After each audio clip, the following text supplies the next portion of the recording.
ഇന്നിതാ ഈ വർഷത്തെ ആദ്യത്തെ നോമ്പാണ് കേട്ടോ. അപ്പോൾ നേരത്തെ തന്നെ എണീറ്റിട്ടുണ്ടായിരുന്നു. അപ്പോൾ അത്താഴം കഴിക്കാൻ വേണ്ടിയിട്ട്. ഞങ്ങളിവിടെ അത്താഴം എന്നൊന്നും പറയില്ല, പെൽച്ചാന്നാട്ടോ പറയല്. അങ്ങനെ ഞാൻ പല്ലൊക്കെ തേച്ചിട്ട് ചായ വെച്ചിട്ടുണ്ടായിരുന്നു. ഉമ്മ ഇവിടെ ചോറൊക്കെ തിളപ്പിച്ച് വിട്ടുന്നുണ്ടായിരുന്നു. പിന്നെ പെട്ടെന്ന് ഇന്ന് ഫുഡ് കഴിക്കലൊക്കെ കേട്ടോ. കാരണം പിന്നെ അത് കഴിഞ്ഞിട്ടുള്ള വീഡിയോസ് ഒന്നും എനിക്ക് എടുക്കാൻ പറ്റിയില്ല. ഒക്കെ ഒരു പെട്ടെന്ന് ഞാൻ ഫസ്റ്റത്തെ ആയതുകൊണ്ട് തന്നെ ഒരു തപ്പിപ്പിടുത്തുണ്ടായിരുന്നു. പിന്നെ ഒരു ഉച്ചക്കായപ്പോഴത്തേന് നേരം വെളുത്തിട്ട് ഉച്ചക്കായപ്പോൾ ഞാനും ഉമ്മയും പത്തിരി ഉണ്ടാക്കാൻ വേണ്ടി നിന്നിട്ട്, ഫസ്റ്റത്തെ നോമ്പല്ലേ. അപ്പോൾ ബാക്കിയുള്ള അടിച്ചൊരു തുടക്കലൊക്കെ കഴിഞ്ഞപ്പോൾ ഇതിന് വേണ്ടിയിട്ട് നിന്നിട്ടുണ്ടായിരുന്നു. അപ്പോൾ അതിൻ്റെ ഇടയിൽ മോളെ എണീച്ചിട്ടുണ്ടായിരുന്നു കേട്ടോ.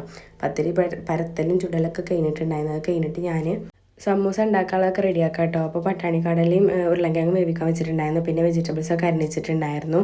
അതുപോലെ തന്നെ ചിക്കൻ കറിക്കുള്ളതും അരിഞ്ഞ് വെച്ചിട്ടുണ്ടായിരുന്നു കേട്ടോ. പിന്നെ ഞാൻ സമൂസ ഉണ്ടാക്കാൻ വേണ്ടിയിട്ട് നിന്നിട്ടുണ്ടായിരുന്നു. കുറച്ച് ക്യാരറ്റൊക്കെ ഇട്ടിട്ടുണ്ടായിരുന്നു കേട്ടോ. ഇവിടെ ഉള്ളതുകൊണ്ട് അതും ഇട്ടിട്ടുണ്ടായിരുന്നു.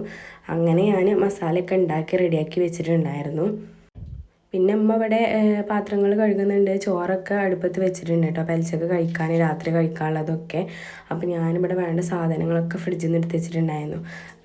റവ ഒക്കെ ഉണ്ടാക്കാൻ വേണ്ടിയിട്ട്. പിന്നെ ഞാൻ സമൂസ റെഡിയാക്കാൻ വേണ്ടി നിന്നിട്ടോ. കാരണം ടൈം കുറച്ചുള്ളൂ ഉണ്ടായിരുന്നത്. അപ്പോൾ പിന്നെ പെട്ടെന്ന് എല്ലാതും കഴിച്ച് വെക്കാമെന്നുള്ളൊരു ഉദ്ദേശത്തിൽ വേഗം ചെയ്യാം കേട്ടോ.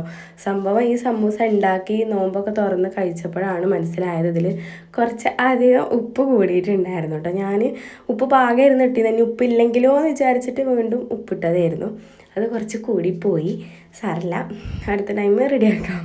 അങ്ങനെ ഞാൻ സമൂസയൊക്കെ അവിടെ പൊരിച്ചെടുത്തിട്ടുണ്ടായിരുന്നു. പിന്നെ ചിക്കൻ കിട്ടിയപ്പോൾ പെട്ടെന്ന് ചിക്കൻ കറി ഉണ്ടാക്കാൻ വേണ്ടി നിന്നിട്ടോ അടുപ്പിൽ തന്നെ. അങ്ങനെ അതൊക്കെ കഴിഞ്ഞ് പിന്നെയുള്ള പണിയാണ് ഈ ക്ലീനിങ്. അതൊരു പണിയാണ്. ഈ നോമ്പാകുമ്പോൾ കൂടുതലാണ് ഈ ക്ലീനിങ് എന്നുള്ള പരിപാടി. ആകെ മനസ്സിന് ക്ഷീണിക്കും. ഇവിടെ ചിലർക്ക് ഇതുപോലെ ഇങ്ങനെ നീണ്ടു നിവർന്ന് കിടന്നാൽ മതിയല്ലോ, അവർക്കിതൊന്നും അറിയണ്ടല്ലോ. അങ്ങനെ എല്ലാതും റെഡിയാക്കി നോമ്പൊക്കെ തുറന്നിട്ടുണ്ടായിരുന്നു.